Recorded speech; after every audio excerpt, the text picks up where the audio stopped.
Nagesh office से आकर अपनी गाड़ी का हॉर्न बार बार बजाए जा रहा था, फिर भी बाहर कोई नहीं आया तो उसका माथा ठनका। अच्छे विचार आने की बजाय मन में कुछ उलझन सी हुई। गाड़ी से उतरकर जल्दी से अंदर गया तो वहाँ का दृश्य देखकर तो हैरान ही रह गया। दोनों बच्चे अपने दादा की गोदी में बैठे मजे से खेल रहे थे, जबकि हर रोज तो इस समय उसके इंतजार में बाहर गेट पर ही खड़े मिलते थे ताकि गाड़ी में बैठकर पार्क का चक्कर लगाएं। बाबूजी व छोटे भाई शिवेश को गांव से आया देखकर वह मना सा हो गया। उसने शिवेश की ओर देखकर आंखों ही आंखों में इशारे से पूछा, यहाँ क्यों लाए हो इन्हें? भैया, बाबूजी पिछले महीने से बीमार हैं। दिनों दिन सेहत बिगड़ रही थी। वैद्य जी की दवाई ने भी असर करना बंद कर दिया है। वहाँ कोई अच्छा डॉक्टर भी नहीं है, सो मैं अभी अपनी बात पूरी कर पाता इससे पहले ही नागेश बोल उठा, तो मैं क्या डॉक्टर हूँ? पर भैया, शहर में तो बड़े बड़े डॉक्टर होते हैं। बड़े ताऊ जी भी कह रहे थे कि शहर में हर बीमारी का इलाज हो जाता है। शिवेश डर डर कर बोल रहा था, इलाज क्या मुफ्त में हो जाता है? लाखों लग जाते हैं। रुपए पैसों का भी इंतजाम करके लाए हो या खाली हाथ लटकाए चले आए? बड़े भैया के व्यंग्य बाणों से निकले तीर दूसरे कमरे में बच्चों के साथ बैठे बाबूजी के हृदय को बींध रहे थे। भैया, मेरे पास जो भी जमा पूंजी थी वो तो छोटी बहन के गौने में व बाबूजी की दवा दारू में खर्च हो गई। आपने उस वक्त यह कहा था कि मैंने अभी फ्लैट खरीदा है, बाद में दे दूंगा। डरते डरते शिवेश बोला, पर गांव में खेत और मकान तो है न? मैंने तो उसमें से कभी कुछ नहीं मांगा। तुम समझते हो मेरे पास पैसों का पेड़ है, जब जी चाहा झाड़ लिया। तुम्हें क्या पता शहरों में कितने खर्चे होते हैं?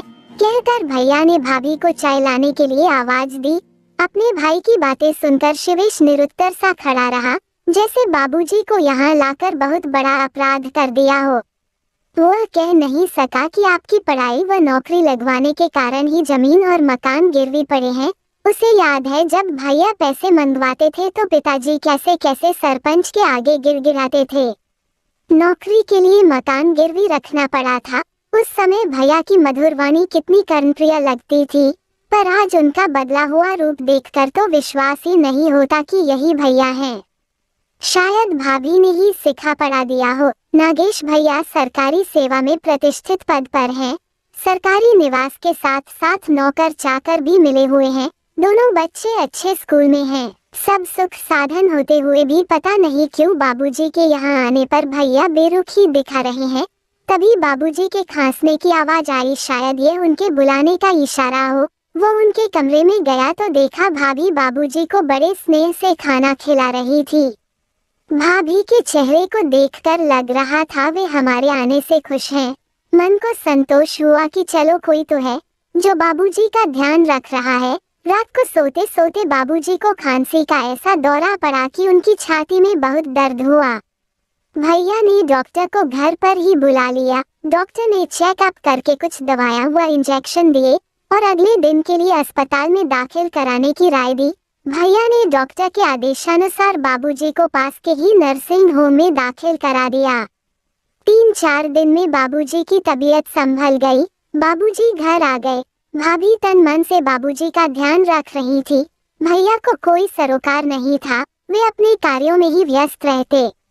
बाबूजी चाहते थे कि उनका बड़ा बेटा कुछ देर उनके साथ बैठकर सुख दुख की, गांव घर की बात करे, पर ऐसा हो नहीं पाता। भैया सुबह से गए हुए रात के 7-8 बजे ही घर आते। गांव से आए हुए 1 सप्ताह से अधिक समय हो गया था। घर व खेती भी संभालनी थी, सो मैंने भैया भाभी से इजाजत मांगी। बाबूजी भी स्वस्थ लग रहे थे। मेरे अकेले जाने की बात सुनकर भैया की त्योरी चढ़ गई और गुस्से से बोले, अकेले गांव जाकर क्या करोगे? अब बाबूजी ठीक हैं, उन्हें भी साथ लेते जाओ। यहाँ अकेले पड़े पड़े बोर ही होंगे। कम से कम गांव में उनके हमउम्र के लोग हैं जिनके सहारे उनका समय तो पास हो जाएगा। कहते कहते भैया खाने की मेज से उठकर चले गए। चुप रहने के सिवाय उसके पास कोई चारा नहीं था। वह जानता था जो सुख सुविधा बाबूजी को यहाँ मिल रही है वह गांव में कहाँ। शौच के लिए भी बाहर जाना पड़ता है और अब उनसे ज्यादा चला फिरा भी नहीं जाता। यहाँ बच्चों के साथ भी घुल मिल गए हैं, पर यह सब कहने की उसमें हिम्मत कहाँ जो वह बड़े भाई के सामने जुबान खोलता। सोने के लिए जब वो बाबूजी के कमरे में गया तो भाभी बाबूजी को शहद के साथ दवाई दे रही थी। बाबूजी की आंखों में उदासी स्पष्ट दिखाई दे रही थी। शायद उन्होंने भैया की बातें सुन ली थी। मैं भी चुपचाप बिस्तर पर लेट गया, पर नींद कोसों दूर थी। सोने की बहुत कोशिश की, करवट बदलते हुए देखा बाबूजी भी जाग रहे थे। सो जाओ शिवेश, प्रभु सब ठीक करेंगे, बाबूजी बोले। उन्होंने पानी मांगा, देखा तो जग खाली था। मैं जग लेकर रसोई घर की ओर गया तो देखा भैया के कमरे की बत्ती जल रही थी और भैया की आवाज भी स्पष्ट सुनाई दे रही थी। और अधिक सुनने के लिए स्वयं को रोक नहीं सका। भाभी कह रही थी, अभी बाबूजी को गांव मत भेजो, उन्हें आराम की सख्त जरूरत है। गांव जाकर खेतों में जाए बिना नहीं रहेंगे। तभी भैया का तेज स्वर उभरा, तुम बेवकूफ हो, उन्हें यहाँ नहीं रख सकते। क्यों नहीं रख सकते? मैं उनका ध्यान रखूंगी, उनकी सेवा करूंगी, आपको कोई परेशानी नहीं होगी। भाभी कहकर चुप हो गई। भैया का स्वर और तेज हो गया। वे बोले, तुम्हें याद है अगले हफ्ते अखिलेश का बर्थडे है और मैंने अपने ऑफिस वालों को, शहर के बड़े बड़े लोगों को भी इनवाइट किया हुआ है। ये तो सोने पे सुहागा वाली कहावत सिद्ध हो जाएगी। अखिलेश को अपने दादाजी का आशीर्वाद भी मिल जाएगा। भाभी की बातों में खुशी छलक रही थी।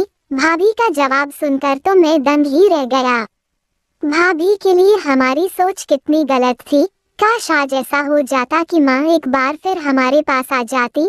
आज भाभी के सम्मान में मेरा मस्तक झुक गया था। मन कर रहा था अभी जाकर भाभी के चरण छू लूं और माफी मांग लूं। माँ बाबूजी के साथ मेरी सोच भी गलत साबित हुई।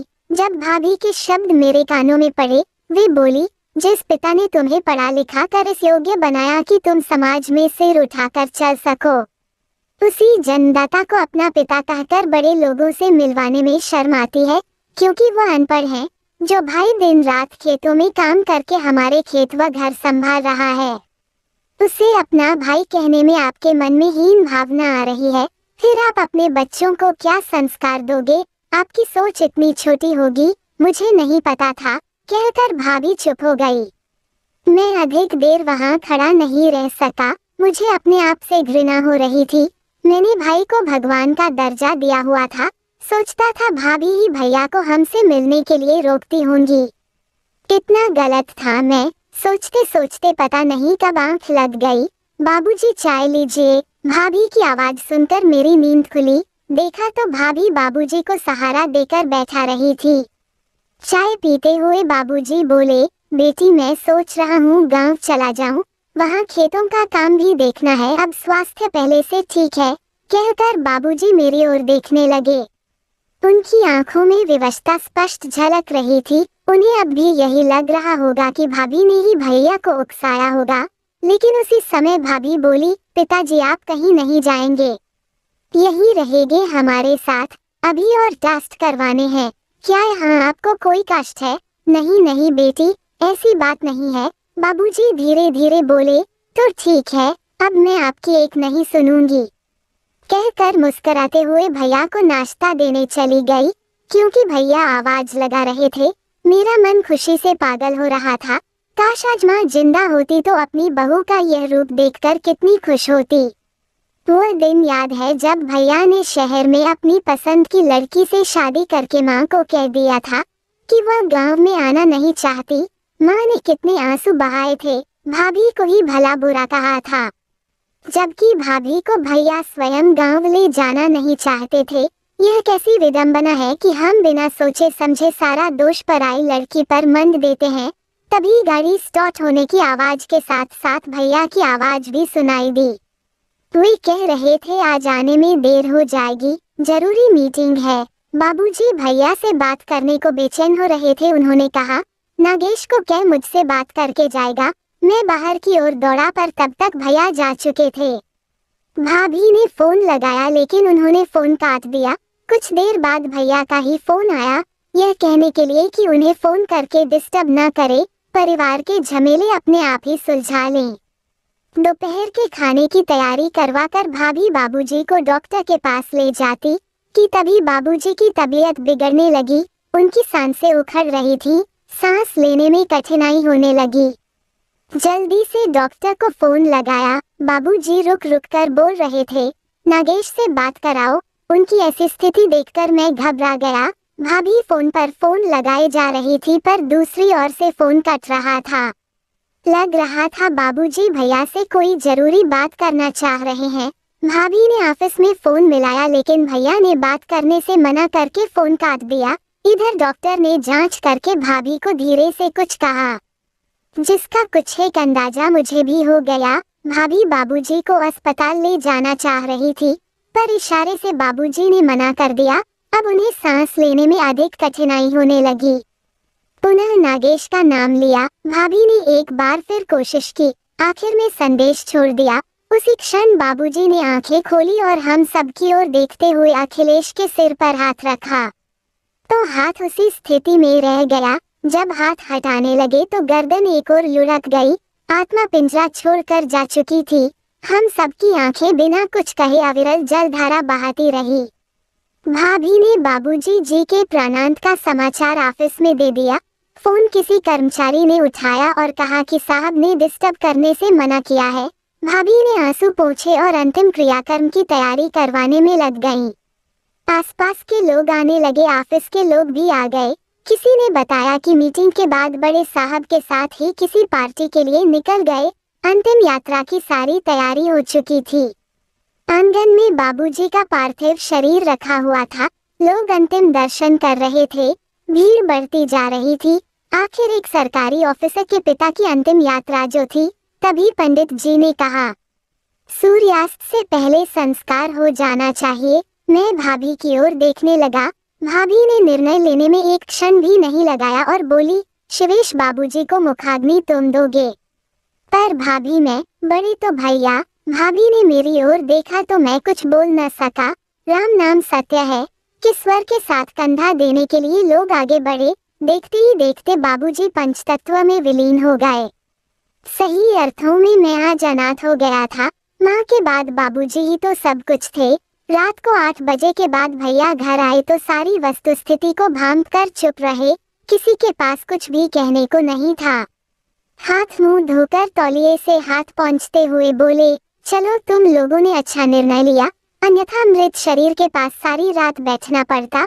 उनके मुख से ऐसे शब्द सुनकर मेरे साथ साथ भाभी की आंखें आंसू बहाने लगी, पर वे चुप रहीं। अगले दिन से नाते रिश्तेदार शोक प्रकट करने के लिए आने लगे। कुछ नजदीकी रिश्तेदार रात को रुक भी जाते जो भैया को अच्छा नहीं लगता था। उन्होंने 13 दिन के शोक की जगह 3 दिन के बाद ही रस्म क्रिया करने को पंडित जी से कहा। इसमें भाभी ने अपनी ओर से कोई सहमति असहमति नहीं दिखाई। जो निर्णय लेना था वह भैया को ही लेना था। चौथे दिन भाभी ने बड़ी श्रद्धा व तन्मयता से शांति पाठ व हवन करवाया। भोजन के साथ साथ दान दक्षिणा भी दी। पगड़ी रस्म के समय सभी चुपचाप बाबूजी के चित्र पर पुष्प अर्पित कर अपनी भावभीनी श्रद्धांजलि देने लगे और पंडित जी ने मंत्रोच्चार के साथ पगड़ी बंधवाने के लिए भैया को आगे आने को कहा। भैया ने हाथ जोड़कर जैसे ही सिर झुकाया तो अचानक भाभी बोली, रुकिए पंडित जी, इस पगड़ी को बंधवाने का हक इन्हें नहीं, इनके छोटे भाई शिवेश को है। सभी हैरान एक दूसरे की ओर देखने लगे। पंडित जी के साथ साथ नाते रिश्तेदार भी बोले, पगड़ी तो बड़े बेटे को ही बंधती है, छोटे को नहीं। हाथ जोड़कर भाभी बोली, मुझे क्षमा करें, आप सब मेरे आदरणीय हैं। कोई भी इंसान उम्र से बड़ा नहीं होता, अपने कर्मों से बड़ा होता है, और वह है शिवेश, जिसने अंतिम सांस तक बाबूजी की सेवा की, अपना कर्तव्य निभाया। यह सुनकर सभी निरुत्तर रह गए। कहते कहते भाभी की रुलाई फूट पड़ी। बाबूजी के चित्र पर पुष्प अर्पित करते हुए भैया अश्रु बहा रहे थे। ये अश्रु आत्मग्लानि के थे या मैं नहीं जान सका। अगर आपको कहानी पसंद आई तो वीडियो को लाइक और शेयर करें। साथ ही कमेंट में जरूर बताएं कि आपको कहानी कैसी लगी। फिर मिलते हैं एक और इंटरेस्टिंग कहानी के साथ। तब तक आप चैनल पर मौजूद और कहानियों को सुने। धन्यवाद।